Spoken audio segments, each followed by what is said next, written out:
ఒకసారి చేస్తే పొరపాటు అంటారు. పొరపాటే నిరంతరమైతే అది ప్రజల గ్రహపాటు అవుతుంది. నీట్ వరుసగా వైఫల్యం కేంద్ర ప్రభుత్వానికి పరువు తీస్తోంది. ఇప్పుడు తాజాగా రాజస్థాన్ దగ్గర మళ్ళీ పేపర్ లీక్. 400 మంది ఉన్నటువంటి ఒక వాట్సాప్ గ్రూప్లో పేపర్ లీక్. దాని కారణంగా ఇప్పుడు మళ్ళీ పరీక్షల రద్దు. 22 లక్షల మంది అటెండ్ అయినటువంటి పరీక్ష రద్దు. వాస్తవంగా దీని వెనకాల ఒక కుట్ర ఉంటుంది. ఒకటి, వాళ్ళేమో పాస్ అవ్వాలన్న ఉద్దేశం. రెండవది, దేశవ్యాప్తంగా ఎంసెట్లు తీసేసి ఆ ప్లేసుల్లో తీసుకొస్తున్నారు. ఇదివరకు ఎంసెట్ ఇంజనీరింగ్, ఎంసెట్ మెడికల్ ఉండేది.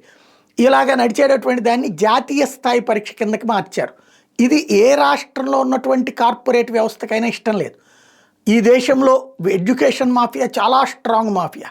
మెడికల్ మాఫియా, ఎడ్యుకేషన్ మాఫియాకు ఉన్నటువంటి శక్తి ఏ ఉద్యోగినైనా కొనగలరు, ఏ అధికారినైనా కొనగలరు. ప్రభుత్వాలను కొనటమే వల్ల కావట్లేదు. ఇంకా ప్రభుత్వాలలో మాత్రం వీళ్ళ ఇన్ఫ్లుయెన్స్ ఉంటుంది. వాళ్ళు ఈ నీట్ పోవాలని కోరుకుంటారు. అట్లాగే ఈ కేంద్ర మన ఇంజనీరింగ్ది కూడా నేషనల్ ఎగ్జామ్ పోవాలని కోరుకుంటారు.